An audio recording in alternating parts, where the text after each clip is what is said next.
Good evening. For those of you who don't know me, and there are, I think, quite a few tonight, my name is Richard Sommer, and I'm Dean of the Daniels Faculty of Architecture, Landscape, and Design, and it's my pleasure to welcome you to tonight's event. Before we get started, as is now our custom, I wish to acknowledge this land on which the University of Toronto operates. For thousands of years, it has been the traditional land of the Huron-Wendat, the Seneca, and most recently, the Mississaugas of the Credit River. Today, this meeting place is still the home to many Indigenous people from across Turtle Island, and we are grateful to have this opportunity to work on this land. Now, tonight's event kicks off the first of our 2019-2020 public programming series, which is entitled Hindsight is 2020. With this year's series, we hope to focus on phenomena that have emerged since the turn of the millennium and have influenced the disciplines now found within the Daniels faculty, and they include architecture, landscape architecture, art, visual studies, urban design, and now forestry. Of course, over the course of the next year, our speakers and exhibitions will explore how our respective fields continue to be transformed by upheavals in technology, politics, and the environment. Leading architects, designers, artists, ecologists, urbanists, and foresters will be joining us here in this hall at One Spadina to explore how seeing and reframing the recent past might better prepare us to face not only the next 20 years, but the many years beyond. I should note, actually, that while we're going to be looking at the past 20 years in terms of, I guess, shifts in the world, this has been, the last 20 years has been one of great change for this faculty. Beginning actually in 1998, under the leadership of the two deans that preceded me, many aspects of our school changed, including all of our programs all of our professional programs being elevated to the graduate level. And then again, starting 10 years ago, the school has been transformed, perhaps in its size and extent, and obviously its physical surroundings, perhaps more than any time in its more than 125-year history. So we reflect on what's changed since the year 2000 in the world, and we also should be mindful of our own recent history. So to help frame the Hindsight is 2020 series and to inspire our speakers, my colleagues and I looked at actually at many annual lists of words of the year and other literary compilations from the past 20 years. And in this kind of very interesting round-robin process of looking at the words that have come up since as the most popular or cited words since 1920 and trying to filter those in terms of those that would have a kind of relationship to what many of us do, we came up with a group of 20 words. This is actually a mock-up. This will be printed next week of this year's poster, which has the agenda, but also Hindsight is 2020, and then this list of 20 words. Among those words are ones most of you will recognize, but I'll just cite a few of them. The first from the year 2000 is the word Google, but used as a verb. Also, we have the word truthiness from 2006, the word occupy from 2011, the words truth and reconciliation from 2015, the word unicorn from 2017, and more recently, haptic from 2019. For us, these words reflect changes in consciousness and historical developments that have altered many of the contexts in which we work, or if they haven't, they should have. That we're beginning our lecture series with a panel that will provide three different perspectives on the state of Canada's forests is particularly noteworthy at this time because, as some of you know, or maybe most of you know, the University of Toronto's programs in forestry are now part of the Daniels faculty. Our merger with Forestry was made official on July 1st of this year, And we are extremely excited to join forces with the forestry faculty, staff, and students to continue and, we believe, expand upon the outstanding programs and the vital scientific research they are advancing in forestry. Through our colleagues, our forestry colleagues' research, teaching, and outreach, they are leading their field in exploring the most sustainable ways to manage Canada's and actually the world's forests. So this new development this new sort of amalgamation of forestry will fortify our already, I believe, renowned programs in architecture, landscape architecture, visual studies, and urban design. Combining our strengths with forestry will bolster a unique and powerful interdisciplinary approach to environmental design, land conservation, and wood-based design and construction.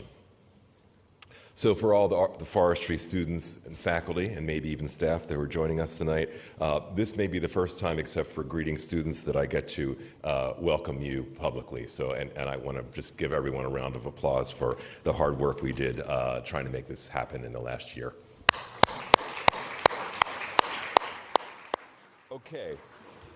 Especially thank my colleague Rob Wright, who led forestry as its dean for 2 years before we made this amalgamation.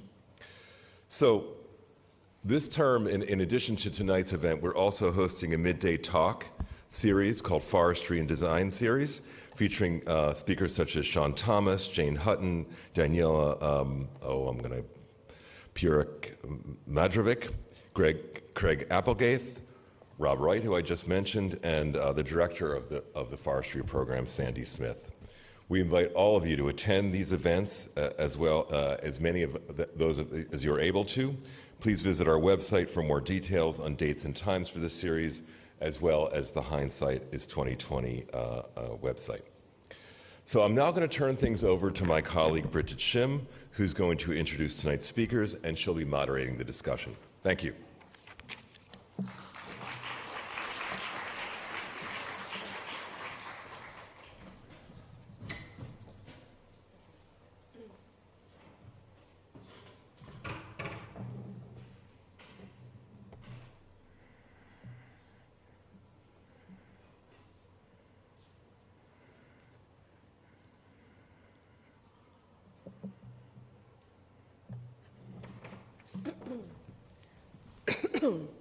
Can you hear me? Great. First of all, my name is Bridget Shim, and I'm a professor here at the Daniels faculty and a practicing architect. And I've taught design studios, core, advanced, thesis, and also for a while the history and theory of landscape architecture. So first of all, it's my pleasure to welcome you to our forest and culture panel discussion. In the news, we hear about forest clearances, forest fires in the Amazon, in northern Canada, which makes headlines around the world. The number of trees that get cut down is larger than those that we grow back. Climate change is real, and forests with trees are tremendously important for human beings, supplying oxygen that we breathe and absorbing the carbon dioxide that we produce. The forest has importance and meaning for all human beings and is the central focus of this panel discussion. There really is not one forest, there are many forests. And we have 3 stellar panelists who will help us interrogate from very different points of view what is the forest. So I really am so pleased that the 3 guests have agreed to join this conversation. And my hope is that we start to unpack the meaning of the forest, not from just one point of view, but from many perspectives, creating a more nuanced mosaic of the contemporary forest and how it can be part of shaping our future in Canada as we are a forest nation. And then how is it relevant to a design school that was focused on architecture, landscape architecture, urban design, and visual studies? And how does the introduction of forestry, which seems like a kind of fairly separate discipline, offer really interesting possibilities for our future? So really so our three speakers will each do a short presentation, really setting the table for their perspective. And then from there, we will have a conversation, and then we really want to have questions at the end. So that's kind of our format for the evening. So you've seen rotating images of three people. One of them is Dan Handel. Dan is an architect and curator who focuses on research-based exhibitions with special attention to underexplored ideas, figures, and practices that shape contemporary built environments. He was the inaugural young curator at the Canadian Centre for Architecture in Montreal, and since then has developed exhibitions for the Venice Biennale, the New Institute in Rotterdam, and was curator of architecture and design at the Israel Museum. Dan holds a Master's of Architecture from Harvard University's Graduate School of Design and a PhD from Technion Israel Institute of Technology. His writings have appeared in the Harvard Design Magazine, eFlux Architecture, Thresholds, Frame, San Rocco, Pinup, Bracket, and the Journal of Landscape Architecture, among others.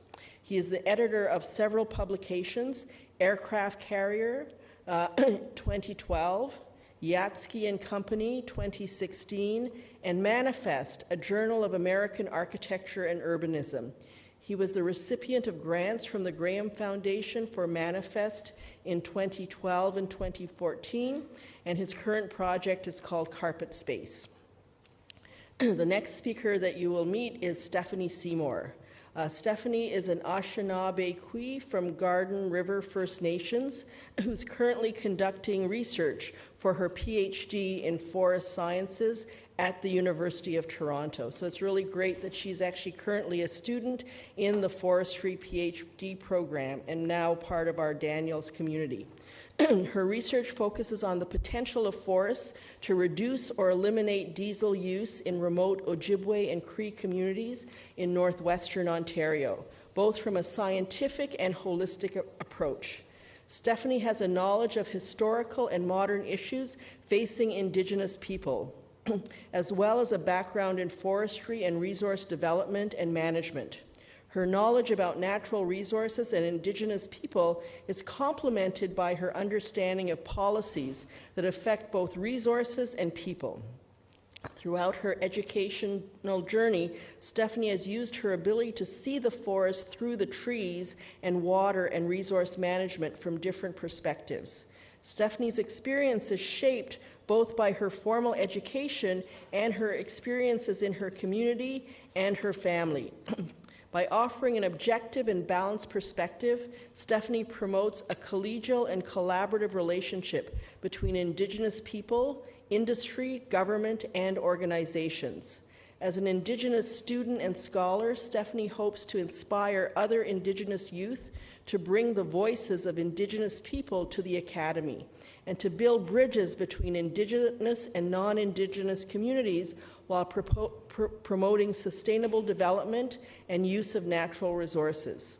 In addition to all of her academic accomplishments, Stephanie volunteers her time to serve as Lakehead University's Native Student Association representative on the Lakehead Council. She's a dedicated worker with Aboriginal youth, and she visits local and regional high schools to deliver Aboriginal mentorship programs as an assistant coordinator. Our last panelist is Scott Jackson, who has over 20 years of experience in the field of natural resource policy and conservation science. Prior to joining Forest Ontario, Scott spent 13 years as the manager of forest policy for the Ontario Forest Industry Association, an organization that acts as the provincial voice for the forest sector in Ontario. Scott's responsibilities there included the analysis of government policy and the development and promotion of the forest sector, and he had senior level positions in the government. He acted as the key liaison to other resource sectors, municipal government officials, and non-governmental agencies. Scott has an undergraduate degree in environmental biology from Queen's University and a master's of forest conservation from the University of Toronto in the forestry department. Following his graduate studies, he spent multiple field seasons conducting research on reduced impact logging techniques and post-harvest regeneration in Brazil and Bolivia. Scott is currently the Director of Indigenous and Stakeholder Relations for Forest Ontario, a nonprofit charity dedicated to re-greening the province through the support of forest restoration, stewardship, education, and awareness.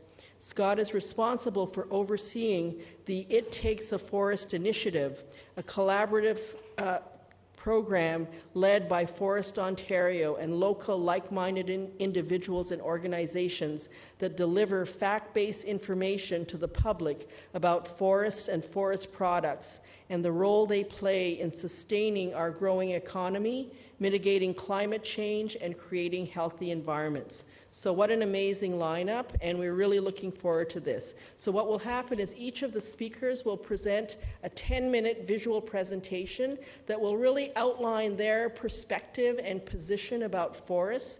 Then we'll all come up on stage and we'll have our panel discussion. Thank you.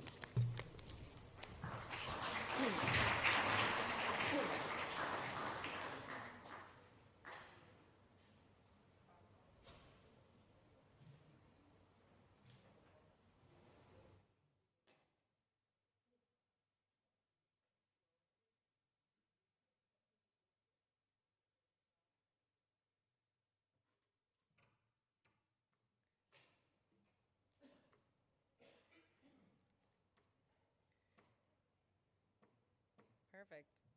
Can everyone hear me? We're good? Perfect. Ani bonjour, Stephanie Seymour Dishnikas, Gitganzabi Donjaba. So hello everyone. I want to thank you all for coming tonight. Like Bridget had mentioned, my name is Stephanie Seymour. I'm from Garden River First Nation. I'm currently a PhD student here at U of T. So to set the stage for the conversation tonight, I wanted to talk about what is a forest from an Indigenous lens. And so rather than looking at what did a forest look like and simply in a visual way, I wanted to take a step back and think about what forests were in relation to our people. So forests were our community. Just like we live in a big city of Toronto, many of us probably go to a grocery store, we go to school, we fill up our gas tank, we turn on our heat. Hopefully we don't go to the hospital, but if we do go to the hospital's there. And for all these same reasons, or for all these same purposes, the forests serve to Indigenous people. So rivers were our highways, forests were our hospitals.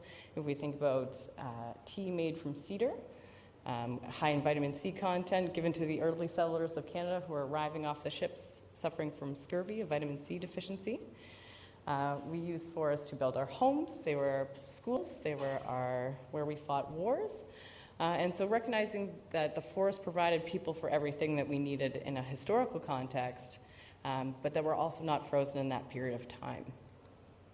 So I wanted to have everybody take a look at 3 different images. So I did my undergraduate in forestry at the University of New Brunswick. And so these 3 pictures were taken within about 100 kilometers of each other. And so I'm sure everybody taking a look at the pictures is that the pictures elicit some different feelings in all of us. So we have a potato farm at the top, a managed sugar maple stand in the middle, and a clear cut at the bottom. And so by show of hands, how many people in the room are architecture students? Landscape design? Forestry? Beautiful. Go forestry. So my call to the landscape and the architecture, as we're blending these 2 families together, is that I would hazard a guess to say that most of us look at the rolling farm fields and say it's idyllic and it's romantic and it's a beautiful scenery, and at the bottom we see environmental destruction. When in reality, the top picture represents a permanent loss of forest cover, while the bottom represents a new forest about to be grown. In the middle, I have an affinity for sugar maple stands. I grew up hunting, fishing, making maple syrup was a big one.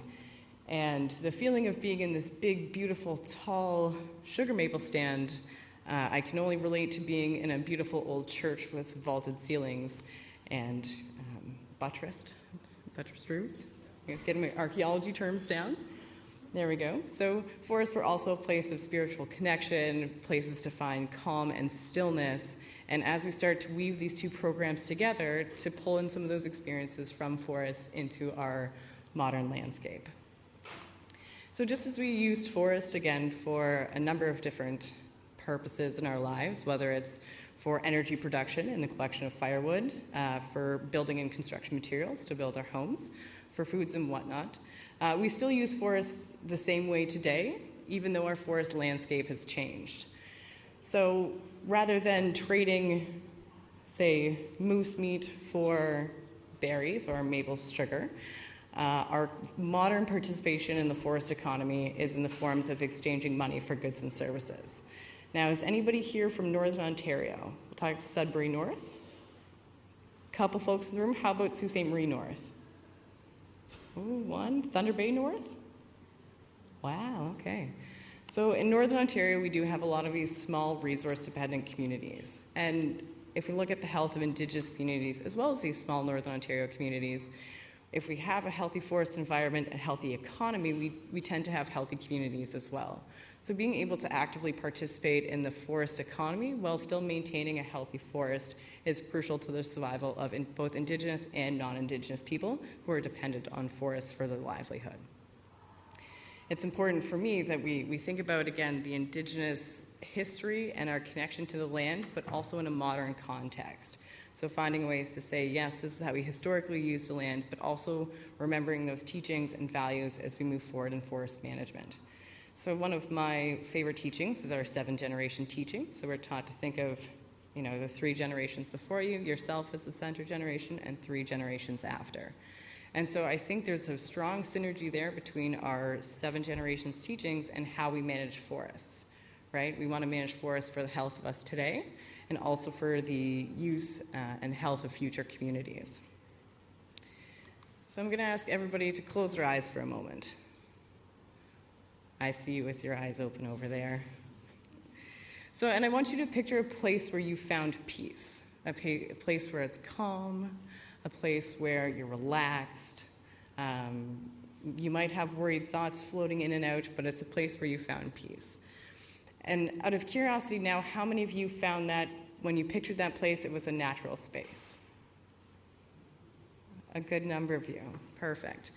So as we move forward, again, trying to tie in the forestry, this landscape design and architecture, is that we're living in one of the largest deforested areas in Ontario right now, the Greater Toronto Area. But that doesn't mean that we have to be disconnected from nature. So I must admit, as a forester, I don't know many architects, but I do know one architect. Can you guess which architect it is? Lloyd Wright? Okay, felt like it's pretty good. And so his design of his buildings, I think of Falling Water is one example where he's really incorporated those natural elements into buildings designs, whether it's to inspire that feeling of being outside and in nature and peaceful and really connecting those values back to our living spaces. I would also encourage the use of wood products and natural products in our spaces, but I'm not going to steal Scott's thunder. He's going to talk about that. So tying it all together, as an Indigenous person, as young students, one of the things, and as foresters, we often think, again, about planting the seeds for the next generation. So I feel that the melding between forestry and Forestry and Daniels, has a lot of potential to grow an entirely different forest, one that will benefit not only our students that are here today, but the future generations of students as they walk through our doors. So I want to say thank you to everyone who's here tonight and to everybody who's involved with the merging, the blending of our families, if you will. And I look forward to seeing what kind of forest we grow together. Thank you.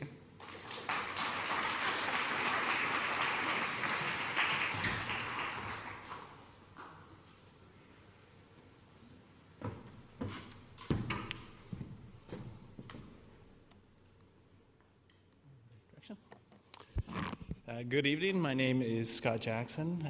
As Bridget mentioned, I just want to first of all thank the faculty for the opportunity to speak here tonight. Maybe just as a little bit of context, I know Bridget read our biographies, but just to let you know a little bit about my perspective and where I come from. I am the Director of Indigenous and Stakeholder Relations at Forest Ontario. We're a not-for-profit charitable organization that has three main pillars: tree planting and maintenance. So that gets towards afforestation, which is actually growing the footprint of the forest on the land base, putting trees where there currently are none. We do a lot with forestry education. We bring guest speakers into classrooms. We develop educational materials. We have a lot of resources online. And then we do a lot of community engagement as well. And it's in these latter two spaces that I typically play. So one of the things we were asked to do was reflect a little bit on how we would define a forest. And to me, a forest is always much more than the sum of its parts. It's more than just a collection of trees. It's the soil, it's the water, it's the air, it's the nutrients, it's all of the organisms that exist within that forest, from the bacteria to fungi to plants. It's the mammals, it's the birds, it's all of these things. And it's not just a collection of these, it's actually how they interact with each other that provide the ecosystem services that are vital: nutrient cycling, carbon cycles, water cycles, those kinds of things. So those are typically the intrinsic values, at least the intrinsic ecological values that we relate to our forests, or at least I relate to our forest systems. But then you have to layer on top of that all of the other things: the social values, the cultural values, recreation, angling and hunting, human health, spirituality, the economic factors, employment, community stability, the wood products that we all rely on for our everyday lives. So in that sense, I don't want to put too fine a point on what a forest is, because we're all going to have our different value sets, and we're all going to see the forest slightly differently.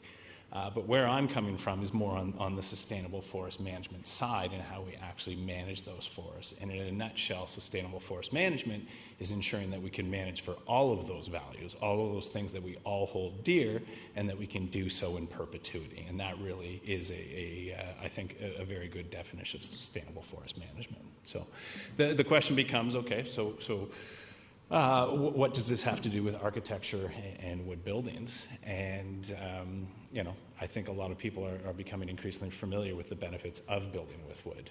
There's clearly a carbon benefit to building with wood versus alternative materials such as concrete and steel. It can be quicker to build with wood. It can be quieter to build with wood. That can have benefits for communities in terms of the noise disruption, lane closures, worker safety, all of these things. But those values, from an architectural and engineering lens, are lost if we don't actually manage the resource sustainably. So what we need to do is we need to have that dialogue and ensure that that thread of sustainability starts in the forest and ends on the construction site, and that we have that renewable, sustainable cycle. Just a quick graphic, maybe a quick question on the renewability side of things. Anyone want to hazard a guess how long it takes Ontario to grow enough wood to build a solid wood CN tower? Anybody want to guess? Are we talking minutes, hours, days, weeks, years?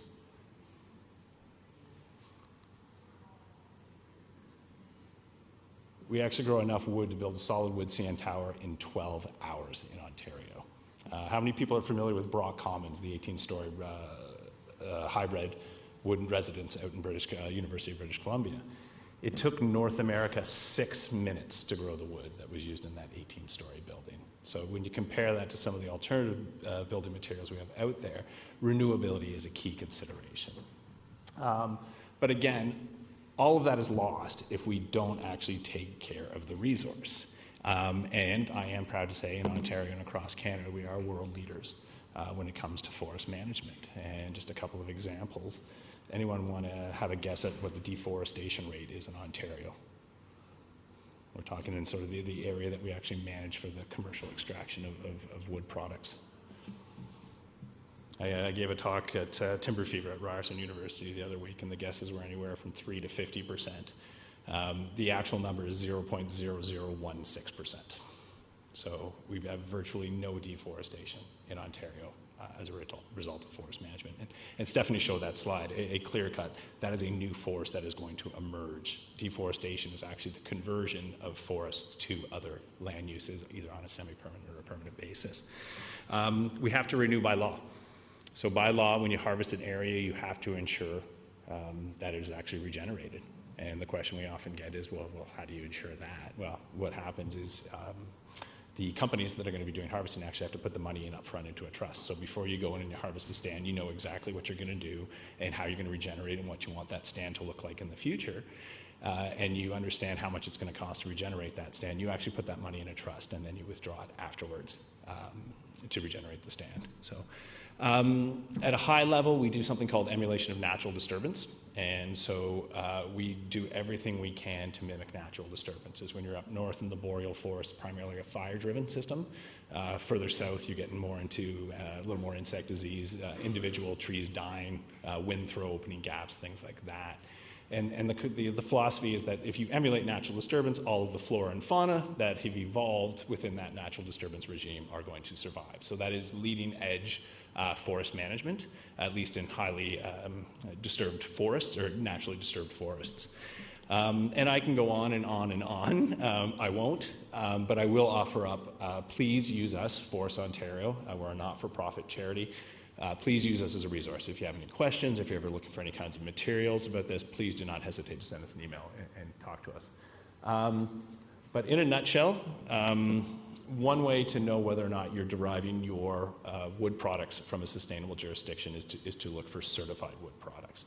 And I don't know if anybody's been introduced to the concept of forest certification, but what it is they are third-party standards that are developed that provide certain criteria that must be met when you go out and you manage the forest. If you meet that standard, you get to use the stamp of that standard on your product. And there are 3 in the Canadian context. There's the Canadian Standards Association, there's the Forest Stewardship Council, and there's the Sustainable Forestry Initiative. All 3 of these systems are recognized worldwide, and what they do is they give producers of forest products access to international markets. If you go into, we were having this conversation a little bit before we came in, if you go into a Home Depot or you go into a Lowe's and you start looking through the wood bins, you will not be able to find wood that is not certified. It has become the standard.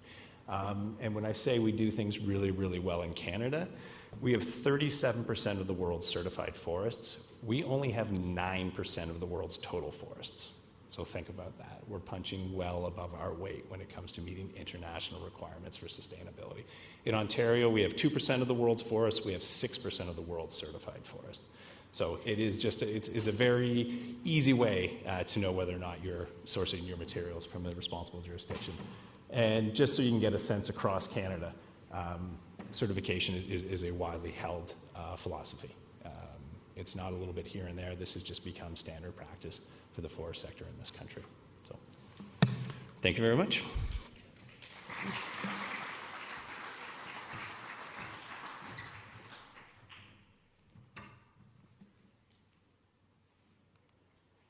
Hi everyone, I'm Dan. So as you may have noticed, I'm not a forester. I couldn't identify a tree in 3 seconds. It would probably take me a couple of minutes. I don't know my soil very well still, even though I'm trying. What I did learn in the last decade or so was how to try to look at forest filtered through the lens of culture. So this is what I was sort of interested in the last couple of years, and this was basically what led my research. A common thread in the public discourse about forest is based on environmental ethics, arguing that forests must be saved due to their invaluable part in world ecology. As CO2 sponges, water purifiers, earth stabilizers, and land surface coolers, natural elements that can absorb, perhaps even reverse, some of the harmful impacts of human activities. In academic circles, radical environmentalists and anthropologists see in forests rare opportunities to bring down the walls between humans and non-human species, animal or vegetal, and thus consider a post-humanist version of the world. It seems to me that the association of forests with nature has something to do with the direct sensorial and psychological impact they have on us. I call it the forest con. While you may be aware that where you stand is a meticulously planned environment, you are still tricked, probably due to some sort of biological wiring, to believe that you are outside in nature, some sort of nature. This happened to me even in the most industrial of forests, stands of identical siblings, genetically modified to be felled as soon as possible, and still you flick your eyes and they may turn into silva incognita. So I would argue that we should consider preserving forests not because they are part of nature necessarily, but because they are cultural artifacts, our inventions in fact, which act as palimpsest onto which our cultural imagination is projected and played out. In other words, I intend to pose that forests are human, not in a sense of trees having feelings or assisting each other in time of need or caring for their young, all of which have been observed and documented, but as products of our own human minds that belong in our cultural domain. In a previous presentation here in the school, I suggested that a forest is not a rock or a cloud. It is not a thing in the world simply to be observed. That no one is born with the innate ability to call out the forest from the trees. I think one way of learning how to do it, that is calling out the forest, understanding what it is by looking at what forest meant in different times for different people. So I've prepared a number of vignettes for tonight's presentation, small provocations really to offer some perspectives that can open up today's discussion. So this is the Tournai tapestry. In 1907, art historian Aby Warburg focused his attention on three Burgundian tapestries produced in the 15th and early 16th century, which all depicted the same subject, woodcutters at work, as you can see behind me. Struck by both the realist figures and the fantastic elements constituting the scenes in which these figures were placed, he noted that, quote, the figures who ought to appear one in front of the other are piled up on top of each other. And the tapestry's weaver's horror vacui, his compulsion to fill every inch of the surface, destroys the ambient atmospheric space by crowding it with foliage and animals of every kind. Monkeys, slags, deer, pheasants, rabbits, even beasts of prey, a lion, a wolf, a leopard, have gathered in the woods for purely decorative purposes. Indeed, the intensity of this scene is overwhelming, with humans, animals, and plants embedded in a highly processed forest environment. But what is being cut down and destroyed? Warburg's discussion of ambient and atmospheric space refers not only to the picture plane, but to the underlying longing for a pristine, archaic state of nature. Later in the text he writes, the realm of nature for which every over-civilized society longs was peopled here, not by the satyrs of antiquity, but by the involuntary comedians of the world of heavy manual labor. The work produced in the Tournai tapestry workshops captured a reality in which European forests were no longer considered part of nature. The longing, whether present in the sensitivity of medieval patrons or imagined by a 19th century German scholar, could not find its subject in a real forest, which had already been transformed into a production environment by labor and aristocratic interests. Perhaps one of the early sources of modern forestry can be found of all places in the Republic of Venice, which seems unlikely at first glance. While we do not normally associate the floating city with forests, the fact is that during its peak, the peak of the Venetian Republic, it created one of the most sophisticated forest administrations in order to secure stable supply of high-grade timber to its arsenale, where it was made into the fleet and expanded its mercantile and military reach. What we see here behind me is a 17th century document in which forests were reconceptualized as lists, detailing ownership, grades, felling dates, and access to waterways for shipping. The forest as list mirrors the rise of a highly bureaucratic structures through which the Republic managed its affairs. So as such, it is a sort of mirror to the Republic. So the Republic understood the world through this list, through the bureaucratic lens, and forests were included in this worldview.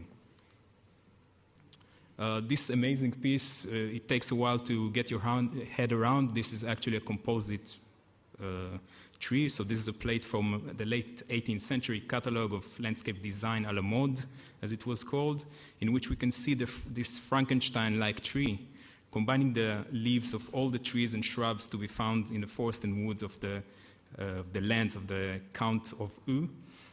This forest in a tree engraving is telling regarding the context of Enlightenment era forestry as developed in France at the time by figures such as Henri Louis Duhamel de Monceau and others, which essentially rationalized forests to the extreme, breaking them into their most essential parts and then reassembling them through a series of manuals and other sorts of literature. This diagram from 1927, which appears seemingly out of nowhere in German landscape designer's Willy Lang's book, is quite exceptional. It depicts the links between different trees and plants on a forest tract, stating their individual physiognomic attributes, but also showing groupings and associations which expose a complex understanding of the forest system. Lang also used the term, it's kind of hard to say in German, so I won't do it, but it means something like a plant society, or what we call plant community today to describe this diagram, which indicates a sort of proto-ecological thinking that can be identified in German forestry and also German society in the 30s and 40s of all times. This diagram, business diagram, appeared in 1971 in the annual report of Forest Products Corporation's Weyerhaeuser. It is as straightforward as a sales pitch can be, showing the flowchart of raw products that all lead to profit, of course, through a series of conversion points. What I find striking in this diagram is, in fact, the interchangeability of these circles that you can see on the diagram, the white circle, the conversion points, in which basically from an economic standpoint, if the incorporation of the forest into a forest products industry, which kept pace more or less with the rise of modern industrial economy, what we see here is the complete abstraction of material environments and the shift from woodlands to transactions. This major transformation, which began in the later half of the 20th century, was first recognized by the industry itself, with mammoth and international forest corporations like Weyerhaeuser redefining their lands as assets and modifying their business diagrams accordingly. This botanical illustration was made by Abel Rodriguez, Bord Mugaji Guinu, at the Cuinari region of the Colombian Amazon. In his community, he was known as the namer of plants, and then acted as a local guide for a Dutch NGO headed by Colombian biologist Carlos Rodriguez, who was looking to identify and classify Amazonian plants. So he was acting as their local guide. In this quite amazing illustration, drawn like all others from memory and complemented by knowledge from local tradition, we can see annotations on the color and taste of trees, their growth and blooming seasons, and their potential as material, food, and use for sacred rites. It introduces an incredibly complex understanding of the forest, which resonates John Muir words that, quote, "Every tree calls for special admiration. I regret I cannot draw every needle." Rodriguez practices that wish as before it was made impossible by the cogwheels of industrial forestry. And last image I want to show today is this image from a project called the Future Library, which is an art project. You may have heard of it. It was initiated by Scottish artist Katie Peterson, in which a forest of 1,000 trees was planted near Oslo in order to grow for 100 years. After that time, the trees will be made into paper, onto which an anthology of books will be printed. Each year, one author is invited to contribute a text that will remain unpublished until 100 years from 2014, so 2114. In what is a poetic representation of this project that we can see here, Peterson combines both the anxiety and careful optimism of our time. The 100 years horizon assumes that we will still be here as species to read these texts, and the forest library links assumed a deeply cultural, albeit poetic, connections can be made between forests and culture.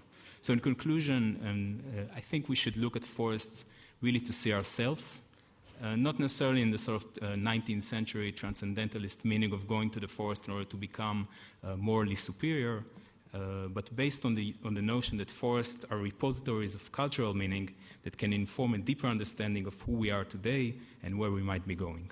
Thank you.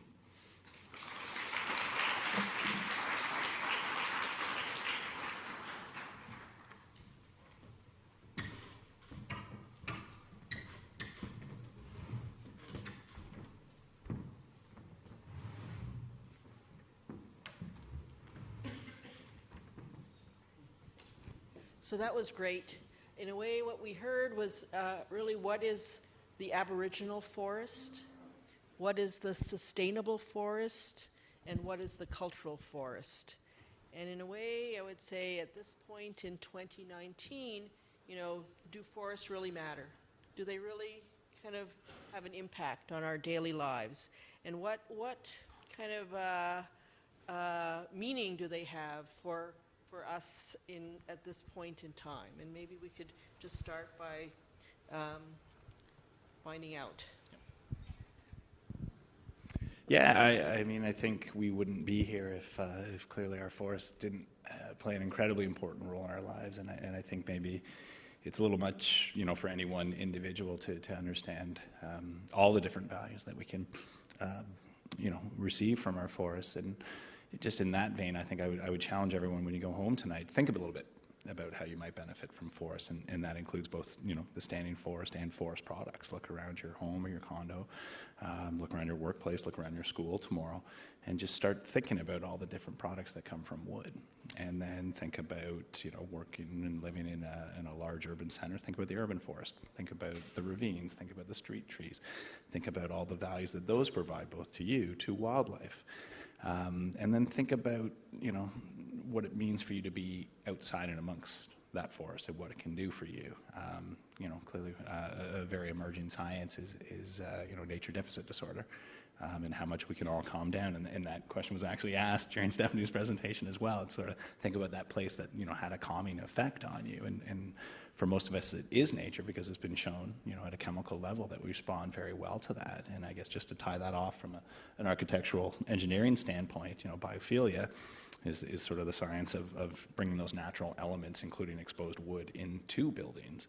And it's being shown that there is that sort of same health benefit to a large degree to individuals that work amongst natural elements, even indoors. So I would say overwhelmingly yes. I think our forests are one of the greatest opportunities we have to move forward, both in terms of the greatest ecological threat that we're facing right now is climate change, but also as a source of renewable materials. So it's ecological, social, and economic. Thank you, Scott. I couldn't agree with you more. And to add on that, it was interesting. I was having a conversation with a colleague of mine the other day. So being from Northern Ontario, everybody from Northern Ontario likes to go outside. So now that I live in Toronto, I have a colleague who doesn't like to go outside. Very city dweller, very much likes the malls. And it was interesting, and it brought forth this idea that we don't have to be living in a forest to appreciate the value of forests. So for all of us who, in Toronto, we do have a lot of natural space in Toronto. Again, the ravine system is amazing. But it's even though we might never visit the Amazon, it's important to us that the Amazon exists. We might never visit the Boreal North, but it's important to us to know that it exists. So the value that we as a society from north, south, east to west highlights the importance that forestry is not just is part of economic and ecological and social values, but it's important to us even if we don't sit in it every day. Actually, to me, there is no question here. I mean, I think that, to quote others, I think civilization and forest are intertwined for like thousands of years. So you could go back to, the big writings of whatever you want, like Greek times, and you could see there the meaning of forest, the cultural meaning of forest as a sort of mirror through which civilizations define themselves. And this is not only Western civilization. So I think from one perspective, I would say we should look at forest both as a sort of historical continuum that helps us see ourselves, but also help us to perhaps get into conversation with other cultures, other civilizations, basically, because almost every civilization we can think of, apart perhaps from, there are some exceptions to that, but I think many civilizations have a certain affinity through which we can ignite some sort of conversation on the meaning of forests. So the Daniels faculty also includes visual studies, which is actually a really thriving and vital part of our community. This summer there was an amazing exhibition at MoCA, Museum of Contemporary Art, The Death of a Tree, where a tree was brought into the museum, dissected. You saw all kinds of aspects of a tree that you up close and personal. It was an amazing response from the audience and a really great art piece. currently at the Cartier Foundation in Paris. There's a huge exhibition called We Are Trees. So artists are actually looking at both the tree and the forest as a part of their kind of contemporary art world. So maybe what do you kind of think about this kind of the art-based interest in trees and the way that, in effect, the kind of globally artists have actually started to kind of reflect, maybe reimagine or rethink the tree, which is so pervasive, so ubiquitous, as really part of, in effect, an artistic project? So I would say, you know, most of my images were basically art to a certain extent. Both the Abel Rodriguez, which I didn't say that, but Abel Rodriguez is actually moved on to become some sort of an artist. So his work, the work that we've seen here, are not just like his drawings that kept in some drawer. He actually moved on to show them in the Documenta a couple of years back. So they become legitimate sort of elitist art, which is kind of funny considering his you know, his navigation in life. It's kind of an interesting story, but I think it speaks of a certain sensitivity, and then it can be easily understood as art, you know, enter in the market, be sold in high prices, etc. So that's one thing. I think I'm not sure it's a new phenomena that artists deal with forests and trees. I think it comes in waves. It definitely has something to do with the environmental sensitivity of our time, which is, again, not the first time that this happens. But I mean, I'm not objective because I see it everywhere, because that's my, you know, I wear a helmet on my head and I see forests everywhere in a way. So I'm probably not the right person to ask, but I think there is a certain fascination with the subject because it's so deeply ingrained. And you could see that not only in art, you could also see it in design, and we've talked about that. How many times you see projects by artists, architects, designers that take this forest idea seriously, not only as a sort of cheap metaphor or a sales pitch, but really trying to understand the rationale behind it and make something out of it. I also agree. And I think art plays a crucial role in making us think and feel about forests. From a very scientific lens, we tend to think about forests and breaking it down into the, you know, into the parts. What is soil productivity, you know, tree growth, this and that. To your point of, you know, a forest being greater than the sum of its parts, how we feel about a forest is something that I think drives a lot of our passion. And art certainly plays a role in bringing that out. Recently, I suppose it was a few years ago, somebody made a record using the forest. Yep. Has anybody seen that? So they made a record using the tree rings and played it on a record player. And it's an interesting, beautiful, eerie, almost ethereal sound that comes out of the tree. So it's, I think part of it too is, again, looking at new ways that we can explore in nature and bring it into our modern world. And hopefully we start seeing that, again, more in the architecture realm. Yeah. So maybe also could you tell me about the role of the forest within an Aboriginal representation of art? Like the kind of, you know, in a way, I would say every group might have a different way of representing or realizing images of the forest. Or is it less important? Is it more about being in the forest than about reflecting or representing the forest?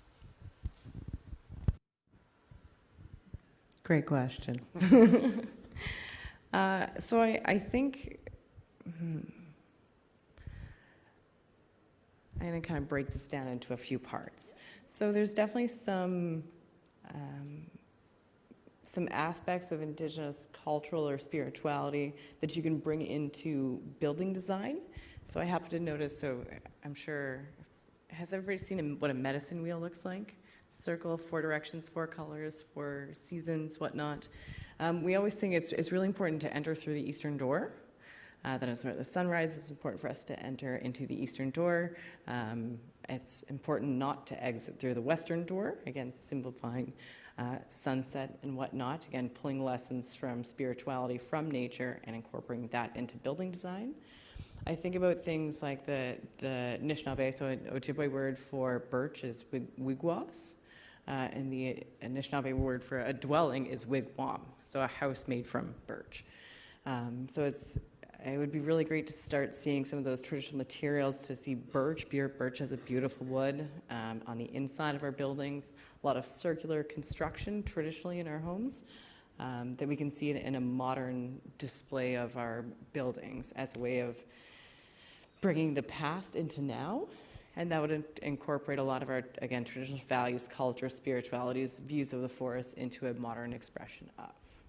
Does that answer the question? Great.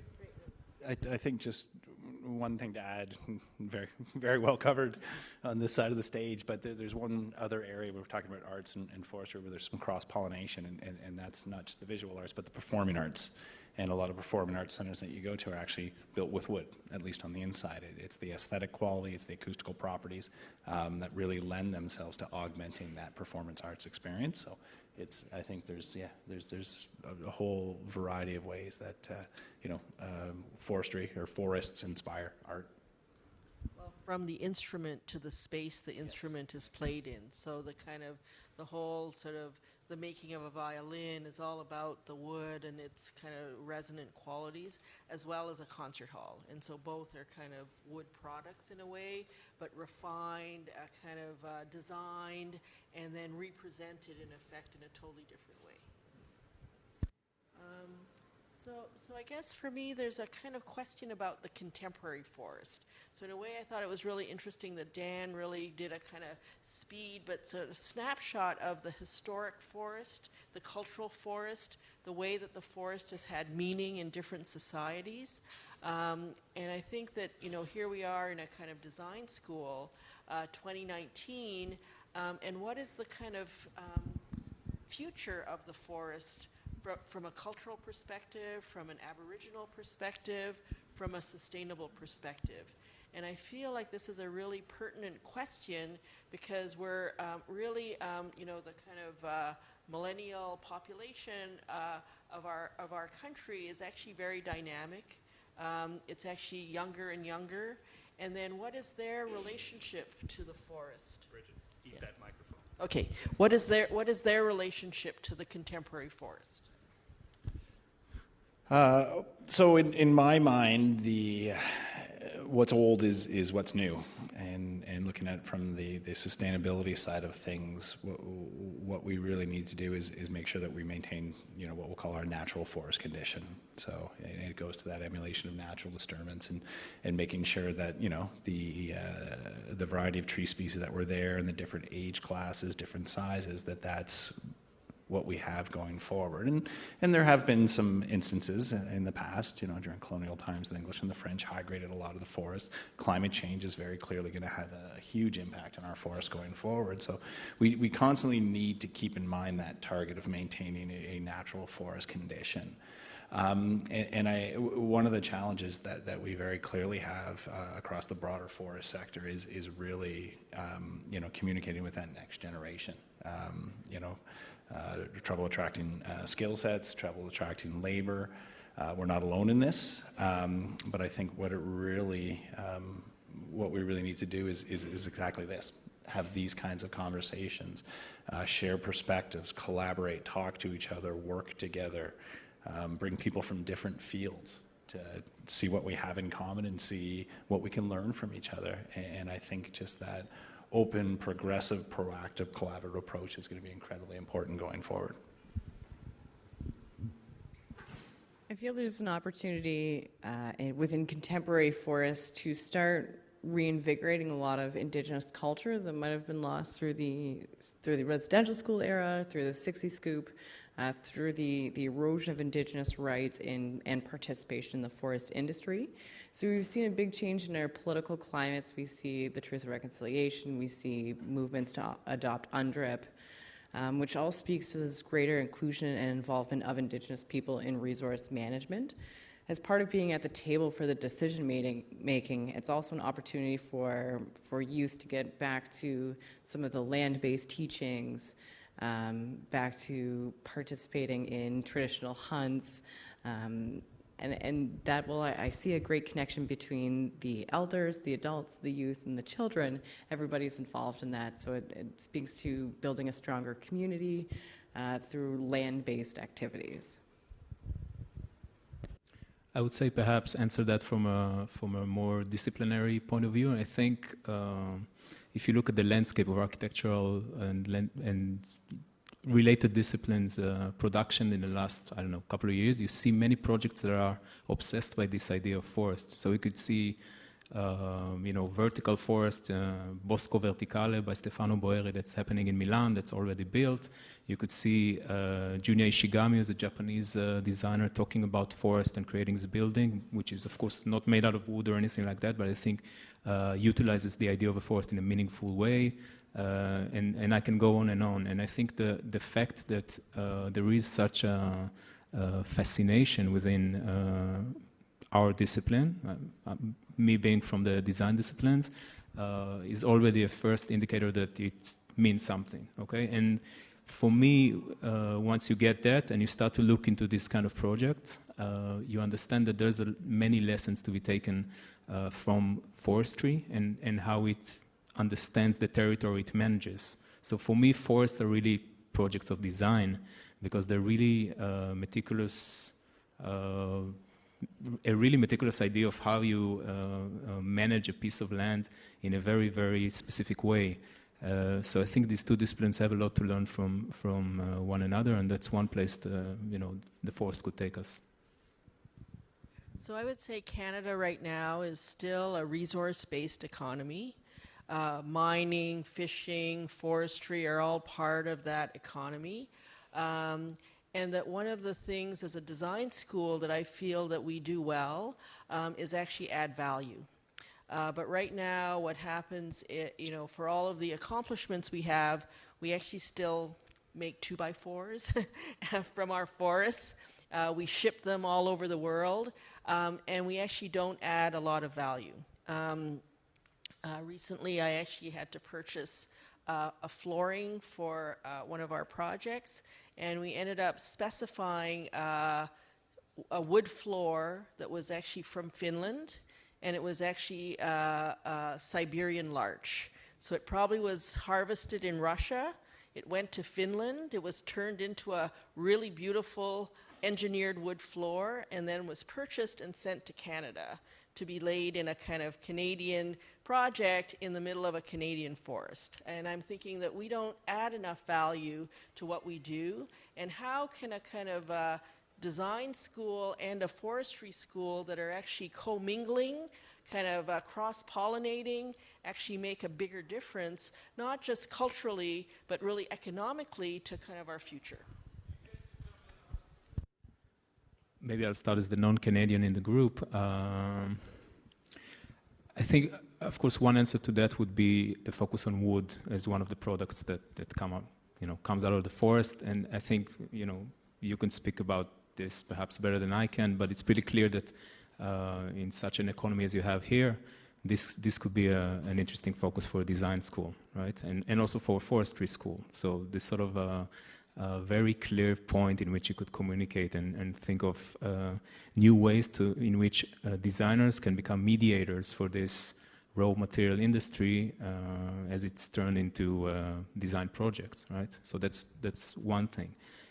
I still think the other point could be related to a deeper collaboration between these two disciplines. That I would say is culturally based because it takes from the histories of the two disciplines, and it's trying to understand each other first understand each other, then communicate, and then new things may arise out of that. And I think that's a nice opportunity that you created this merger, and now you have to think what to do with it. But I think it's a very opportune moment in that regard. Couldn't agree more. I'm agreeing with everyone today.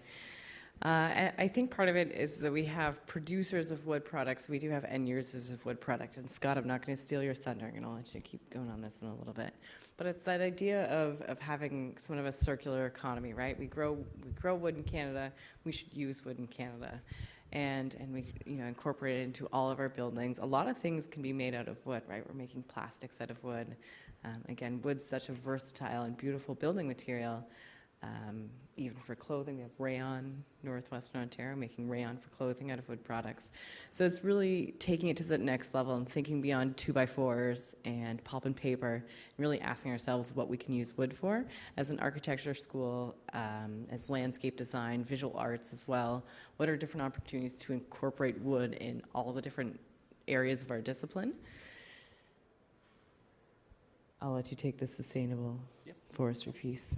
It's an important topic of discussion, and I would say that we have made some very large advances on the innovative side and the value-added side. We are still very much a strong commodity producing jurisdiction, but a lot of research has gone into biofuels, into the replacement of plastics, and I think that's, there's only going to be increasing public pressure to continue to move forward in that direction. So I would say that there is certainly some value added. A lot of it can depend on economics, it can depend on the species that we have to deal with, but I think looking forward, I think sort of the marriage between architecture and landscape and forestry is really a big part of that conversation moving forward. Because I think we all need to work together to figure out what the barriers are that we might need to overcome, whether it's building codes, whether it's ensuring that market actually exists and is promoted, that will then create the market pressures to have those products created. So there's a lot of different factors at play there, but again, just sort of back to my previous answer, I think it's that collaborative approach, it's that dialogue, and it's really about working together to figure out, okay, what is it exactly is it that we want to produce? We are never going to get away entirely from commodities, and that's not necessarily a bad thing. There's a lot of social and economic benefits that go with sort of that primary industry, but innovation and secondary manufacturing and value added piled up on top of that, absolutely. Is an important thing, but I think it's discussion, it's market exploration, and it's working together. Maybe if we want to zoom out and maybe think about the global forest, I would say Dan is from Tel Aviv, so you don't really think of forest and Tel Aviv joined together, but maybe some of your initial experiences growing up may have shaped your fascination with forest and a kind of obsession. Okay, so yeah, of course, Israel is considered by some people to be a desert. I told Bridget that I was asked by people, not meaning anything wrong, but I was asked by people in the past if we ride camels in Israel. Seriously, so we don't, just so you know.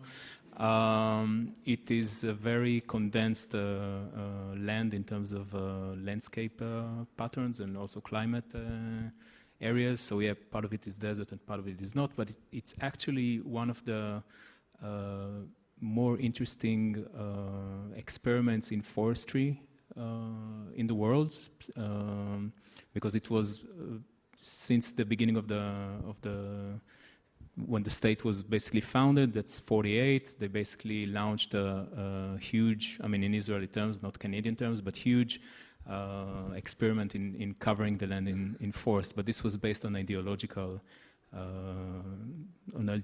premises, transform the landscape into something that would resemble, I don't know, perhaps they were thinking it would become Europe or something like that, so they put pines everywhere, and this became our landscape. So the landscape I was born in was actually pretty much forested.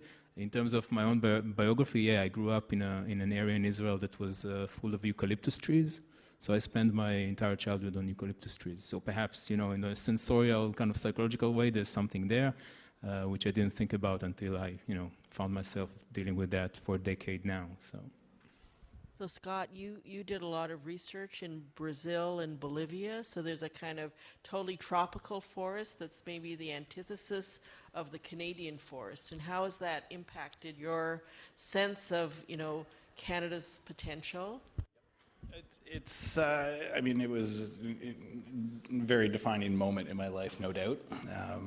Spent 76 days living in a tent in the Brazilian Amazon doing forest research, but one of the big takeaways for me is that there are a whole suite of different forest ecosystems out there, and we need to approach each of them differently.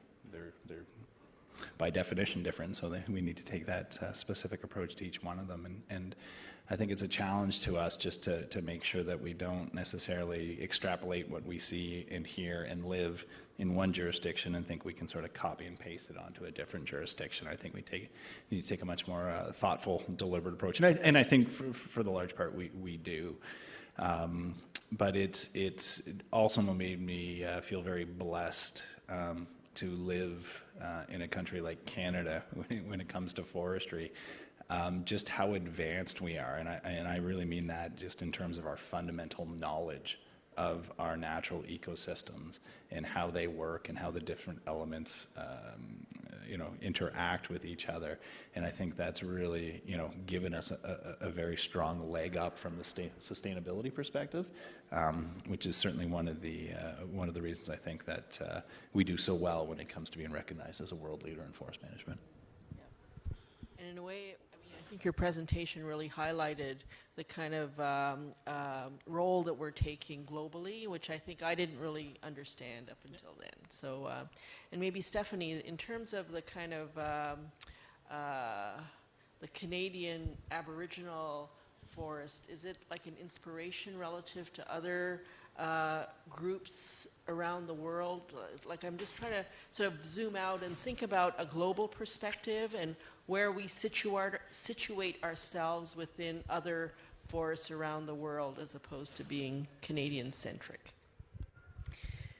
It's interesting. When we were having these discussions the other day, there's no two countries that are alike as it comes to how we've worked with or haven't worked with Indigenous communities in the past. So, Scott, to your point about forest certification, we look at FSC, SFI, CSA. So all these different forest certification standards do address Indigenous rights in forest management and participation in the forest management planning process.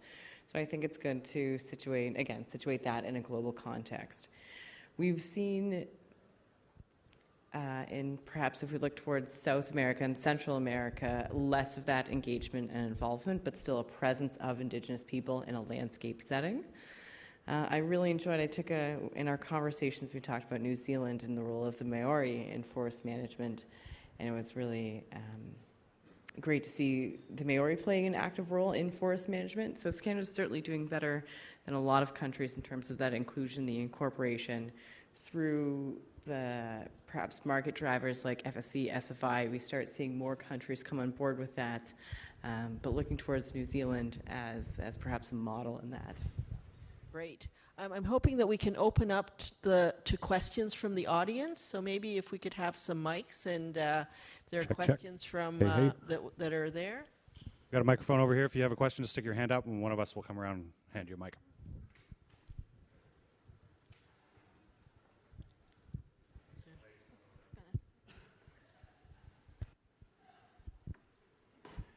Dan, you mentioned a big national effort to plant forests in Israel, and I thought that was a good example of cultural forests, basically, and even you used the word ideological. And a lot of the examples you gave were from Europe, but you've also studied and worked here in North America. I was wondering if you have the sense that North Americans tend to think of forests as less of a cultural phenomenon and more as a natural one.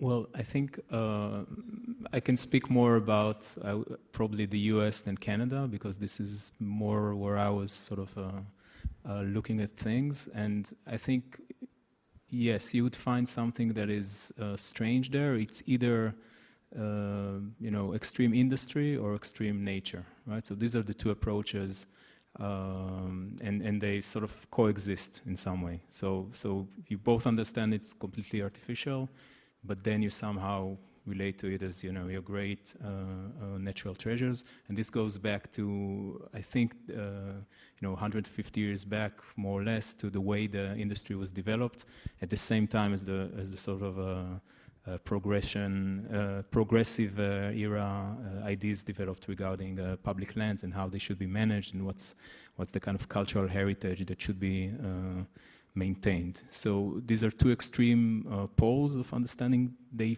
forest, the American forest, but somehow they exist, and I think it's really specific, right? It's not the case, for instance, in places like Germany, when they have also a big tradition of both industry and understanding of the cultural, let's say, the cultural national meaning of forest. Entirely different approach. Another question?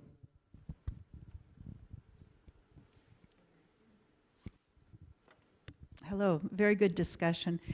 My question is a little different, and that is, there seems to be a feeling that wood equals forests equals nature. That seems to be a sort of calculus that I hear in the design community and with architectures.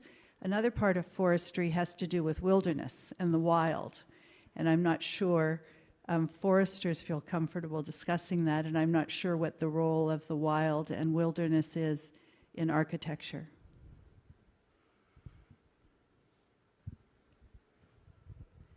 I'm going to take a stab at that one, Anne. Your question made me think of Ansel Adams. Does everybody know who Ansel Adams is?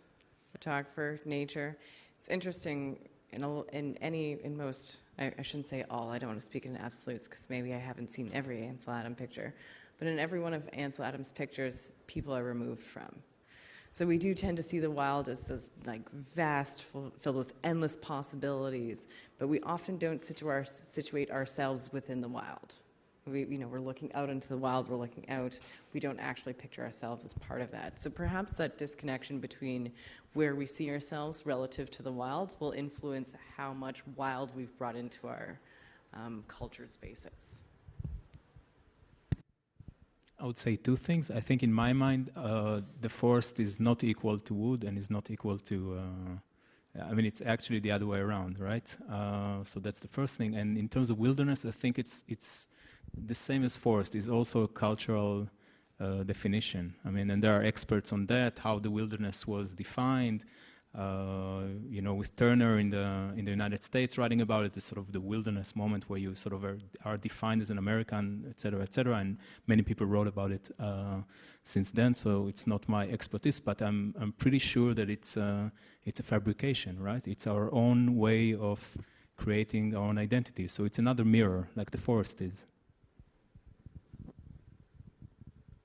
I think maybe we have time for one more question, if there's another.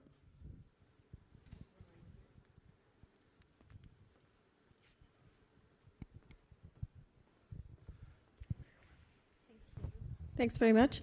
I'm astonished not to hear the word political once in a conversation about forests at this particular moment. I'm also rather astonished to hear the word cultural sort of counterposed to Indigenous, because obviously, Indigenous culture is vastly dimensional, and I don't like that the way they've been offset, as though they're two separate spaces. Vale clearing the forest in Brazil for mining projects. Vale being a transnational company that had origins of the old Inco in northern Ontario. I wonder if you could make a few comments about what you consider the political forest to be, or the stakes, the political stakes that we're facing around the forest, and the way in which political economies are driving our relations with forests in catastrophic directions. Even though Canadian management of forests might be at quite a good point, isn't there some concern about catastrophe that we could allow into the conversation as well, given the climate crisis? Yeah, I'll take a shot at that. It's I think just any discussion around international mining gets to the the root of the discussion around deforestation, which is a vastly different thing than sustainable forest management. Agriculture, urban development, all of these things are obviously important. We need places to live. We all want food on our table. But it's certainly one of the conversations that we constantly try to bridge is that deforestation and forestry, even though forestry involves the removal of trees, the land is still there for trees to grow back. In terms of catastrophic events stemming from climate change, I think we all need to be prepared for that. I think you get your Fort McMurray fires, you get your Parry Sound 33 fire that we saw last year, which is probably closer than most of us have ever come to a forest fire. I drove up to Sudbury and you could see the smoke, you could smell the smoke from the highway. So it's a complex conversation, no doubt. But I think we need to look at our forest resources and try to discuss, okay, how are we going to manage these in the face of a changing climate? That can be forest fires. It can be the speed at which tree species can migrate with changing weather. There's all kinds of issues that are going to be coming down the pipe. And we're starting to build predictive models. We're really starting to have those conversations. We're trying to measure and extrapolate where we can. But we certainly need to remain diligent, and we really need to keep having the conversation, and we really need to focus that conversation on good information. Good information leads to good dialogue, and good dialogue leads to good decisions. So. Great point, Scott. So 2 things. I want to address your comment about Indigenous and culture, because Indigenous is culture, but not all culture is Indigenous as well. So as we look around the world in our modern expression of people who sit in this room who are not Indigenous have culture and have culture related to nature. So Indigenous is part of culture, but not all culture is Indigenous. So just to clarify that point for you. And then to your point, Scott, I agree that especially as we look at changing, we have changing governments, we have changing policies. Policy shouldn't be the what we aim for. It's really that bottom, right? And that's what things like forest certification aims to rectify, is that yes, this is what policy is. Building code. Building code is probably a good example. We need to meet building code, but we should probably exceed building code where we can, right? We want to build safer structures than more than what we're just legally allowed to do. So as our governments change, as our society changes, it's really aiming for that upper tier, not our bare minimum as it comes to forest management and the inclusion of forest communities in those management planning. So we do have, again, changing climates. We have social, political, environmental climates. Working with a lot of the far north communities, we have changing ice roads, right? We have ice roads to access far north communities. Ice isn't as thick, the season isn't as long, so we're flying in diesel instead of driving it in. We have diesel trucks going through the ice. So certainly as our environment changes, so too does our society, and so too does our political realm. So as all those are shifting, we do have to remain true to humanity and to who we are and to helping our neighbors and our planets. Because, what's the saying? Only once the, last tree has been cut down, the last fish has been caught, the rivers have dried up, only then will we realize that money cannot be eaten.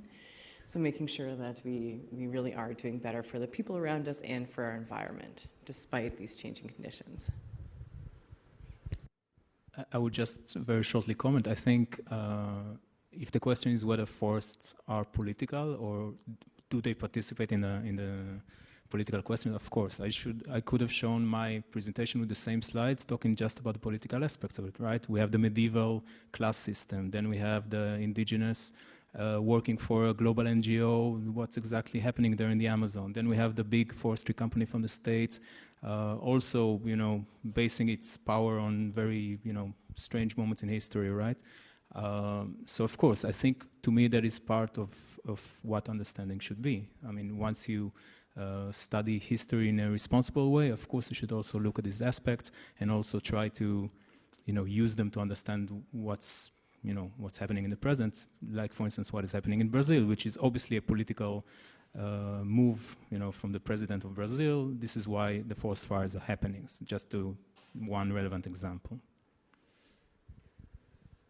I think we need to wrap up, but really what I thought was that it was a really great conversation, the beginning of many more conversations, really touching on design, forestry, architecture, landscape, visual studies, and really the kind of amazing potential between all of these to have an impact on the kind of world that we live in. So I feel like it's really great to welcome forestry to the Daniels community, to really embrace a kind of very both different but also unique discipline that has so much to offer us. I really want to thank Dan, Stephanie, and Scott for really a great conversation, coming at it from such different points of view and really broadening our understanding about the many forests that we all occupy. Thank you very much.